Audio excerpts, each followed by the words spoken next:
Section 0. Foreword.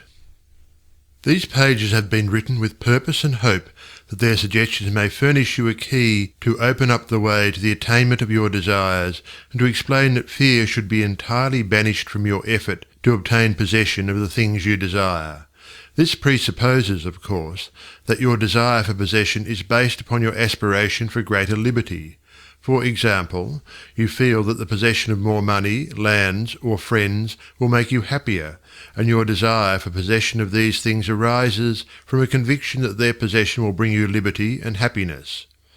In your effort to possess, you will discover that the thing you most and ultimately need is to be, always, not spasmodically, your best self. That self which understands that the mistakes of those you love are simply misunderstandings. Your feeling that greater possessions, no matter of what kind they may be, will of themselves bring you contentment or happiness is a misunderstanding. No person, place, or thing can give you happiness. They may give you cause for happiness and a feeling of contentment, but the joy of living comes from within. Therefore, it is here recommended, rather than otherwise, that you should make the effort to obtain the things which you feel will bring you joy, provided, as previously stated, that your desires are in accord with the joy of living. It is also desired, in this volume, to suggest the possibilities in store for all who make persistent effort to understand the law of visualization and make practical application of this knowledge on whatever plane he or she may be. The word effort, as here employed, is not intended to convey the idea of strain. All study and meditation should be without strain or tension. It has been my endeavour to show that by starting at the beginning of the creative action, or the mental picture, certain corresponding results are sure to follow. While the laws of the universe cannot be altered, they can be made to work under specific conditions, thereby producing results for individual advancement which cannot be obtained under the spontaneous working of the law provided by nature. However far the suggestions I have given you of the possibilities in store for you through visualizing may carry you beyond your past experience, they nowhere break the continuity of the law of cause and effect.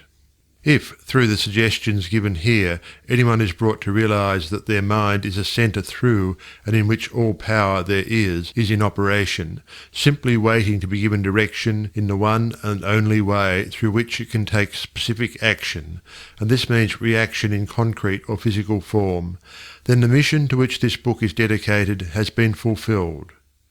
Try to remember that the picture you think, feel and see is reflected into the universal mind, and by the natural law of reciprocal action must return to you in either spiritual or physical form. Knowledge of this law of reciprocal action between the individual and the universal mind opens to you free access to all you may wish to possess or to be. It must be steadfastly borne in mind that all this can only be true for the individual who recognizes that they derive their power to make an abiding mental picture from the all-originating universal spirit of life, God, and can be used constructively only so long as it is employed and retained in harmony with the nature of the spirit which originated it. To ensure this, there must be no inversion of the thought of the individual regarding their relationship to this universal originating spirit, which is that of a son or daughter, through which the parent mind acts and reacts. Thus conditioned, whatever you think and feel yourself to be, the creative spirit of life is bound to faithfully reproduce in a corresponding reaction. This is the great reason for picturing yourself and your affairs as you wish them to be as existing facts, though invisible to the physical eye, and live in your picture. An honest endeavour to do this, always recognizing that your own mind is a projection of the originating spirit, will prove to you that the best there is yours in all your ways. Chapter 1. Order of Visualization. The exercise of the visualizing faculty keeps your mind in order and attracts to you the things you need to make life more enjoyable in an orderly way. If you train yourself in practice of deliberately picturing your desire and carefully examining it, you will soon find that your thought and desires come and proceed in more orderly procession than ever before. Having reached a state of ordered mentality, you are no longer in a constant state of mental hurry. Hurry is fear, and consequently destructive. In other words, when your understanding grasps the power to visualize your heart's desire and hold it with your will, it attracts to you all things requisite to the fulfillment of that picture by the harmonious vibrations of the law of attraction. You realize that since order is heaven's first law, and visualization places things in their natural element, then it must be a heavenly thing to visualize. Everyone visualizes, whether they know it or not.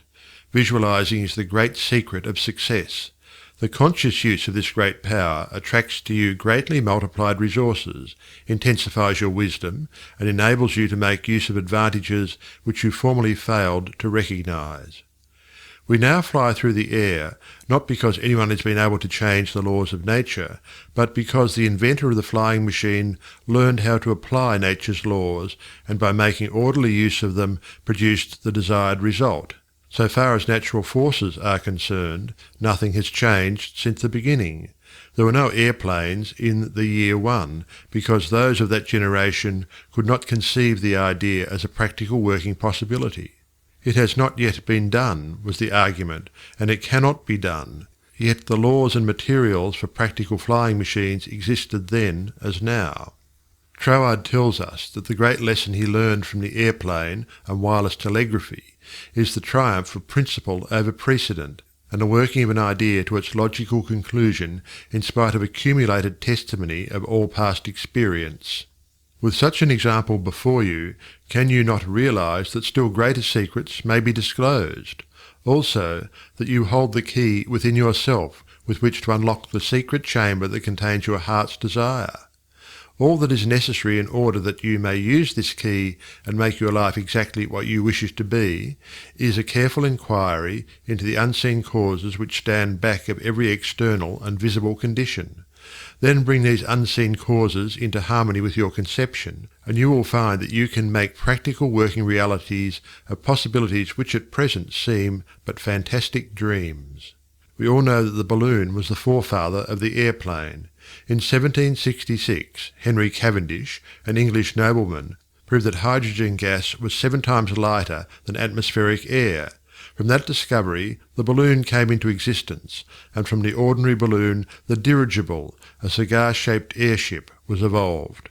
Study of aeronautics and the laws of aerial locomotion of birds and projectiles led to the belief that mechanism could be evolved by which heavier-than-air machines could be made to travel from place to place, and remain in the air by the maintenance of great speed which would overcome by propulsive force the ordinary law of gravitation.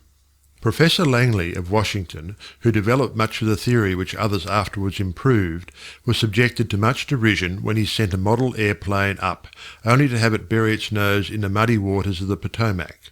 But the Wright brothers, who experimented in the latter part of the 19th century, realized the possibility of travelling through the air in a machine that had no gas bag. They saw themselves enjoying this mode of transportation with great facility.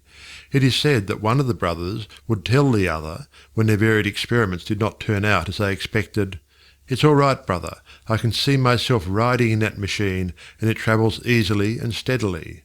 Those Wright brothers knew what they wanted, and kept their pictures constantly before them. In visualizing, or making a mental picture, you are not endeavouring to change the laws of nature. You are fulfilling them. Your object in visualizing is to bring things into regular order, both mentally and physically.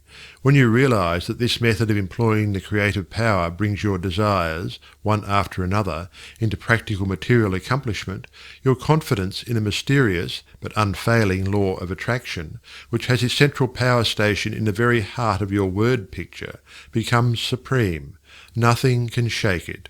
You never feel that it is necessary to take anything from anybody else. You have learned that asking and seeking have receiving and finding as their correlatives. You know that all you have to do is to start the plastic substance of the universe flowing into the thought moulds your picture desire provides. Chapter 2. How to attract to yourself the things you desire. The power within you which enables you to form a thought picture is the starting point of all there is. In its original state, it is the undifferentiated formless substance of life. Your thought picture forms the mould, so to speak, into which this formless substance takes shape. Visualizing, or mentally seeing things and conditions as you wish them to be, is the condensing, the specializing power in you that might be illustrated by the lens of a magic lantern. The magic lantern is one of the best symbols of this imaging faculty. It illustrates the working of the creative spirit on the plane of the initiative and selection, or in its concentrated specializing form, in a remarkably clear manner. This picture slide illustrates your own mental picture, invisible in the lantern of your mind until you turn on the light of your will. That is to say, you light up your desire with absolute faith that the creative spirit of life in you is doing the work. By the steady flow of light of the will on the spirit, your desired picture is projected upon the screen of the physical world, an exact reproduction of the pictured slide in your mind. Visualizing without a will sufficiently steady to inhibit every thought and feeling contrary to your picture would be as useless as a magic lantern without the light.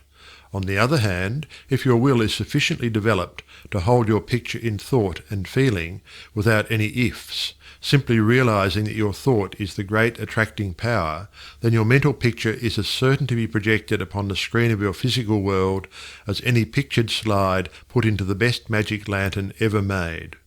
Try projecting the picture in a magic lantern with a light that is constantly shifting from one side to the other, and you will have the effect of an uncertain will. It is as necessary that you should always stand back of your picture with a strong, steady will, as it is to have a strong, steady light back of a picture slide. The joyous assurance with which you can make your picture is the very powerful magnet of faith, and nothing can obliterate it. You are happier than you ever were, because you have learned to know where your source of supply is, and you rely upon its never-failing response to your given direction. When all is said and done, happiness is the one thing which every human being wants, and the study of visualization enables you to get more out of life than you ever enjoyed before. Increasing possibilities keep opening out, more and more, before you. A businessman once told me that since practicing visualization and forming the habit of devoting a few minutes each day to thinking about his work as he desired it to be in a large, broad way, his business had more than doubled in 6 months. His method was to go into a room every morning before breakfast and take a mental inventory of his business as he had left it the night before, and then enlarge upon it. He said he expanded and expanded in this way until his affairs were in remarkably successful condition.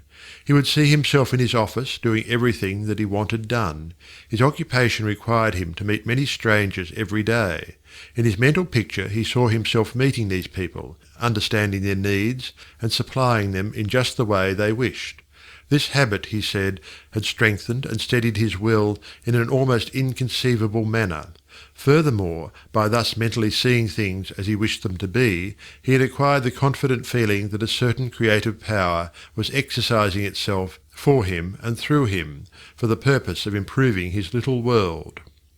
When you first begin to visualize seriously, you may feel, as many others do, that someone else may be forming the same picture you are, and that, naturally, would not suit your purpose. Do not give yourself any unnecessary concern about this. Simply try to realize that your picture is an orderly exercise of the universal creative power specifically applied. Then you may be sure that no one can work in opposition to you. The universal law of harmony prevents this.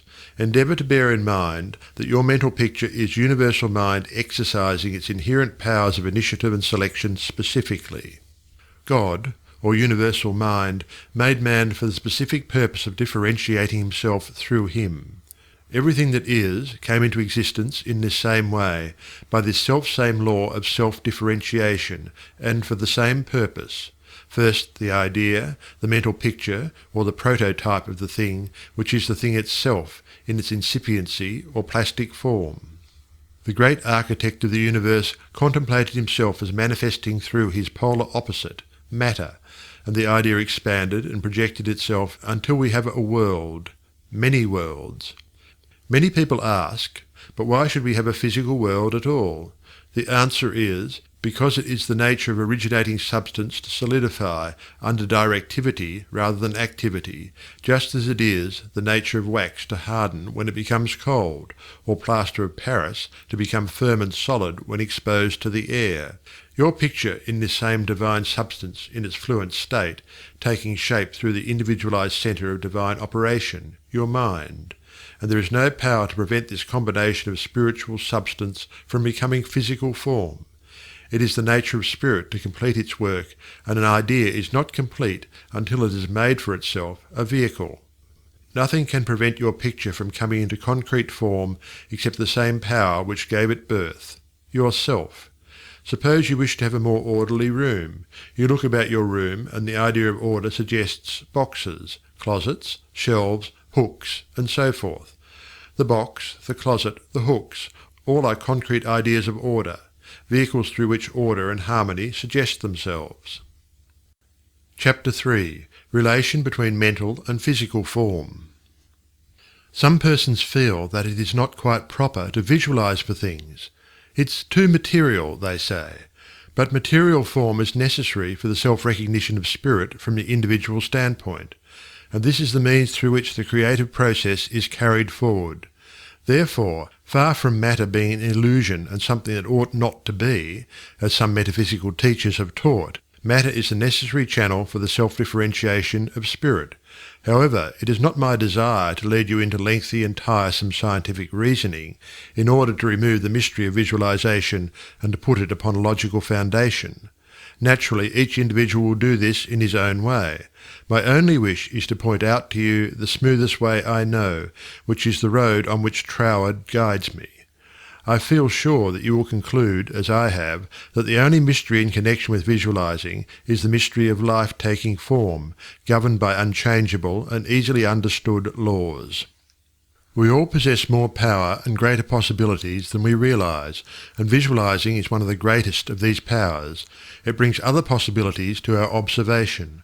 When we pause to think for a moment, we realize that for a cosmos to exist at all, it must be the outcome of a cosmic mind, which binds all individual minds to certain generic unities of action, thereby producing all things as realities and nothing as illusions.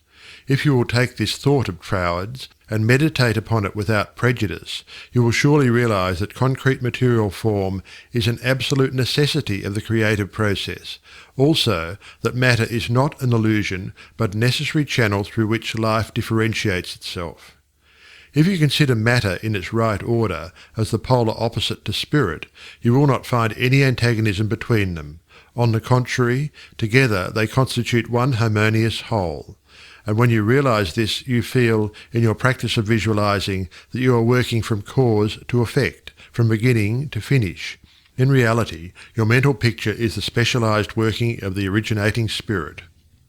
One could talk for hours on purely scientific lines, showing, as Troward says, that raw material for the formation of the solar systems is universally distributed throughout all space. Yet investigation shows that while the heavens are studded with millions of suns, there are spaces that show no signs of a cosmic activity. This being true, there must be something which started cosmic activity in certain places, while passing over others in which the raw material was equally available. At first thought, one might attribute the development of cosmic energy to the etheric particles themselves. Upon investigation, however, we find this to be mathematically impossible in a medium which is equally distributed throughout space, for all its particles are in equilibrium. Therefore no one particle possesses in itself a greater power of originating motion than the other. Thus we find that the initial movement, though working in and through the particles of primary substance, is not the particles themselves. It is this something we mean when we speak of spirit. The same power that brought universal substance into existence will bring your individual thought or mental picture into physical form. There is no difference of kind in the power. The only difference is a difference of scale. The power and the substance themselves are the same. Only in working out your mental picture it has transferred its creative energy from the universal to the scale of the particular, and is working in the same unfailing manner from its specific centre, your mind. Chapter 4. Operation of your mental picture. The operation of a large telephone system may be used as a simile. The main or head central subdivides itself into many branch centrals, every branch being in direct connection with its source, and each individual branch recognizing the source of its existence, reports all things to its central head. Therefore, when assistance of any nature is required, new supplies, difficult repairs to be done, or what not, the branch in need goes at once to its central head. It would not think of referring its difficulties, or its successes, to the main central of a telegraph system, although they belong to the same organisation. These different branch centrals know that the only remedy for any difficulty must come from the central out of which they were projected. If we, as individual branches of the universal mind, would refer our difficulties in the same confident manner to the source from which we were projected, and use the remedies that it has provided, we would realize what Jesus meant when he said, "Ask, and ye shall receive." Our every requirement would be met. Surely the Father must supply the child. The trunk of the tree cannot fail to provide for its branches. Everything animate or inanimate is called into existence or outstandingness by a power which itself does not stand out.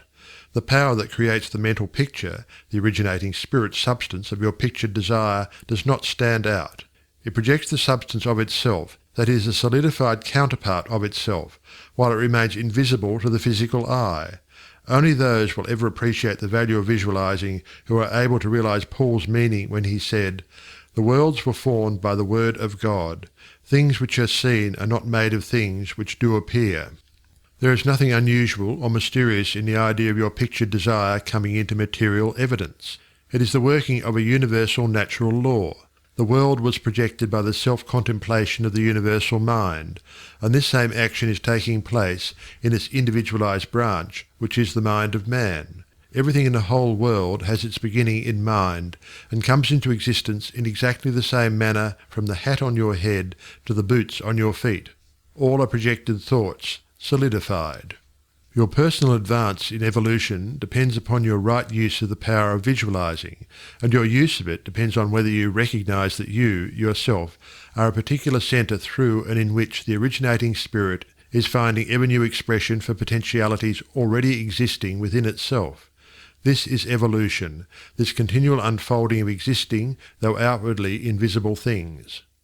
Your mental picture is the force of attraction that evolves and combines the originating substance into specific shape. Your picture is the combining and evolving powerhouse, so to speak, through which the originating creative spirit expressed itself. Its creative action is limitless, without beginning and without end, and always progressive and orderly. It proceeds stage by stage, each stage being necessary preparation for the one to follow. Now let us see if we can get an idea of the different stages by which the things in the world have come to be. Troward says, if we can get at the working principle which is producing these results, we can very quickly and easily give it personal application. First, we find that the thought of originating life, or spirit, about itself, is its simple awareness of its own being, and this produced a primary ether, a universal substance out of which everything in the world must grow. Troward also tells us that though this awareness of being is a necessary foundation for any further possibilities, it is not much to talk about. It is the same with individualized spirit, which is yourself. Before you would entertain the idea of making a mental picture of your desire as being at all practical, you must have some idea of your being, of your I am, and just as soon as you are conscious of your I amness, you begin to wish to enjoy the freedom which this consciousness suggests. You want to do more and be more, and as you fulfill this desire within yourself, localized spirit begins conscious activities in you. The thing you are most concerned with is the specific action of the creative spirit of life, universal mind specialized. The localized God germ in you is your personality, your individuality, and since the joy of absolute freedom is the inherent nature of this God germ, it is natural that it should endeavour to enjoy itself through its specific centre. And as you grow in the comprehension that your being, your individuality, is God particularizing himself, you naturally develop divine tendencies. You want to enjoy life and liberty. You want freedom in your affairs as well as in your consciousness, and it is natural that you should. Always with this progressive wish there is a faint thought picture. As your wish and your recognition grow into an intense desire, this desire becomes a clear mental picture. For example, a young lady studying music wishes she had a piano in order to practice at home. She wants the piano so much that she can mentally see it in one of the rooms. She holds the picture of the piano and indulges in a mental reflection of the pleasure and advantage it will be to have the piano in the corner of the living room. One day she finds it there just as she had pictured it.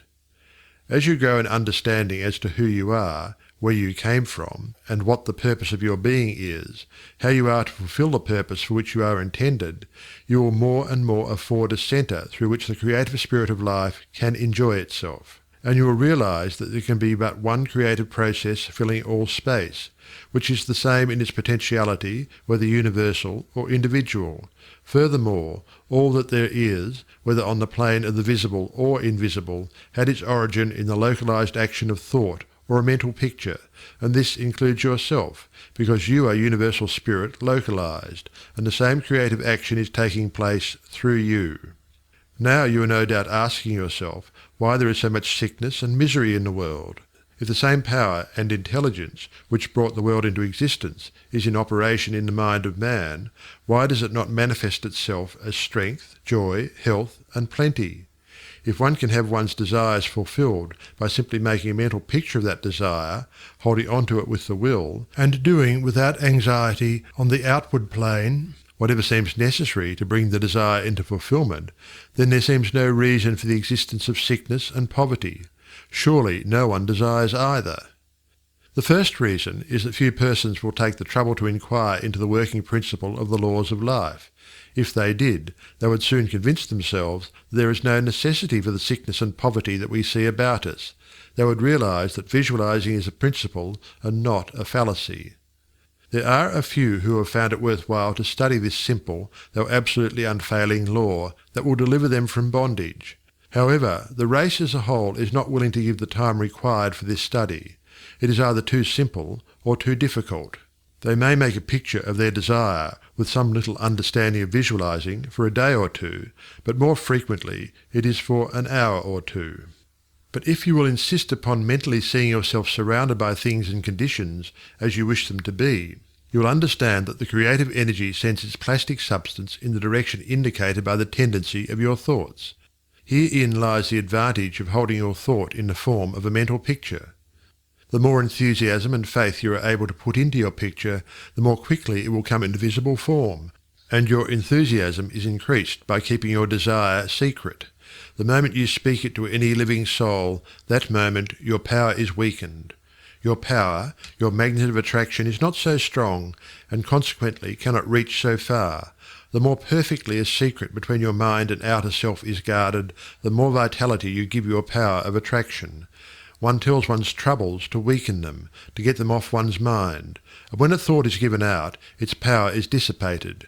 Talk it over with yourself, and even write it down and at once destroy the paper.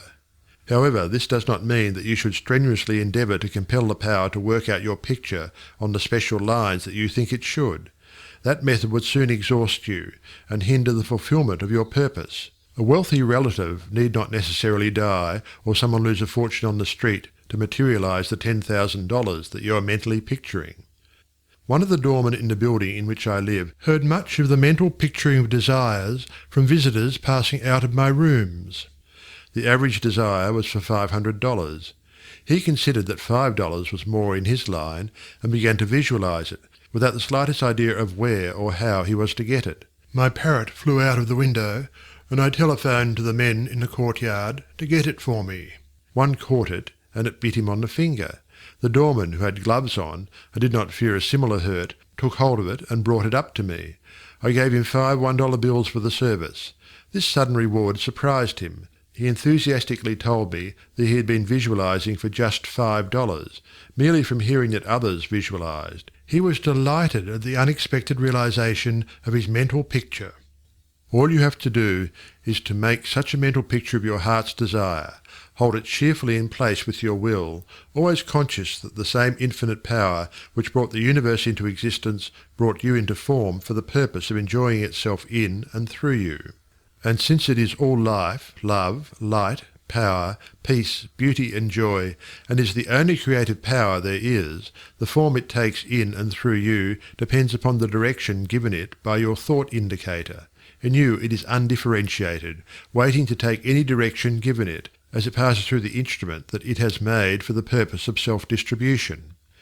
It is this power which enables you to transfer your thoughts from one form to another.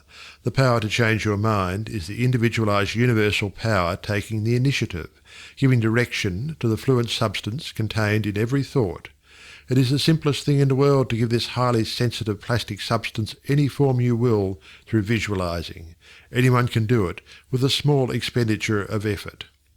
Once you really believe that your mind is a centre through which the plastic substance of all there is in your world takes involuntary form, the only reason why your picture does not always materialize is because you have introduced something antagonistic to the fundamental principle. Very often this destructive element is caused by the frequency with which you change your pictures. After many such changes, you decide that your original desire is what you want after all. Upon this conclusion, you begin to wonder why, being your first picture, it hasn't materialized.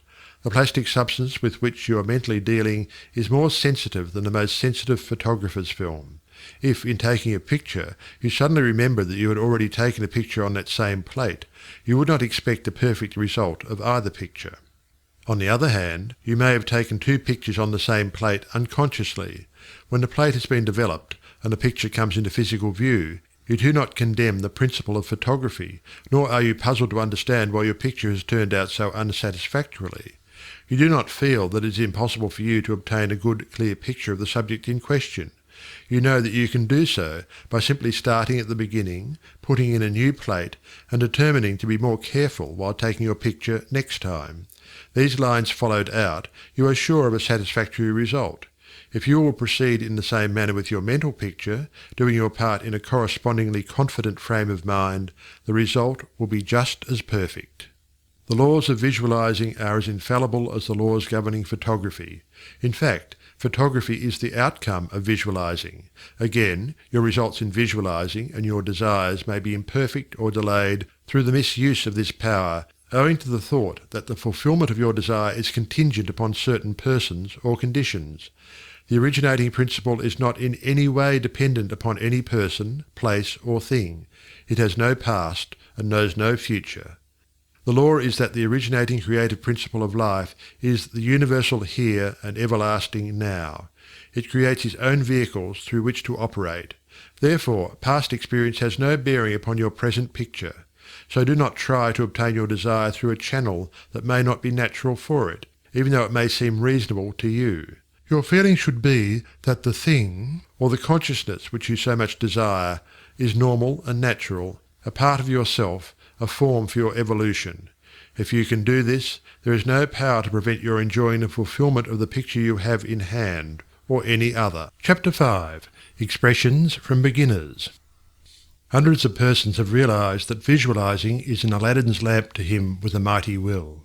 General Foch says that his feelings were so outraged during the Franco-Prussian War in 1870 that he visualized himself leading a French army against the Germans to victory. He said he made his picture, smoked his pipe, and waited. This is one result of visualizing we are all familiar with. A famous actress wrote a long article in one of the leading Sunday papers last winter, describing how she rid herself of excessive body fat and weight by seeing her figure constantly as she wished it to be. A very interesting letter came to me from a doctor's wife while I was lecturing in New York. She began with the hope that I would never discontinue my lectures on visualization, making humanity realize the wonderful fact that they possess the method of liberation within themselves. Relating her own experience, she said that she had been born on the east side of New York in the poorest quarter. From earliest girlhood, she had cherished a dream of marrying a physician some day. This dream gradually formed a stationary mental picture. The first position she obtained was in the capacity of a nursemaid in a physician's family. Leaving this place, she entered the family of another doctor. The wife of her employer died, and in time the doctor married her, the result of her long-pictured yearning.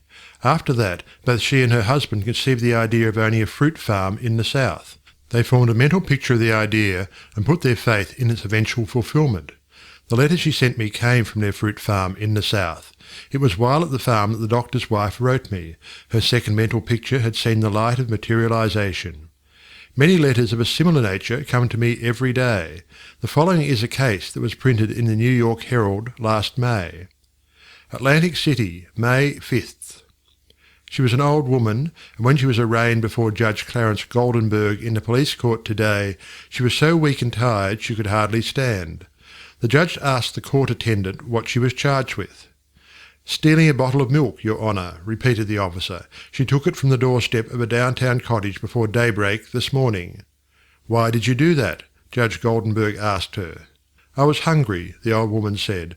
"I didn't have a cent in the world, and no way to get anything to eat except to steal it. I did not think anyone would mind if I took a bottle of milk." "What's your name?" asked the judge. "Weinberg," said the old woman. "Elizabeth Weinberg." Judge Goldenberg asked her a few questions about herself. Then he said, "Well, you're not very wealthy now, but you're no longer poor. I've been searching for you for months. I've got $500 belonging to you from the estate of a relative. I'm the executor of the estate." Judge Goldenberg paid the woman's fine out of his own pocket and then escorted her into his office, where he turned the legacy over to her and sent a policeman out to find her a lodging place. I learned later that this little woman had been desiring and mentally picturing $500, while all the time ignorant of how it could possibly come to her, but she kept her vision and strengthened it with her faith. In a recent edition of Good Housekeeping there was an article by Addington Bruce entitled "Stiffening Your Mental Backbone." It is very instructive and would benefit anyone to read it. He says, in part, "Form the habit of devoting a few moments every day to thinking about your work in a large, broad, imaginative way, as a vital necessity to yourself and a useful service to society." Huntington, the great railway magnate, before he started building his road from coast to coast, said that he took hundreds of trips all along the line before there was a rail laid. It was said that he would sit for hours with the map of the United States before him and mentally travel from coast to coast, just as we do now over his fulfilled mental picture. It would be possible to call your attention to hundreds of similar cases. The best method of picturing to yourself that which you may desire is both simple and enjoyable, if you once understand the principle back of it well enough to believe it. First, and above everything else, be sure of what it is you really want. Then specialize your desire along these lines.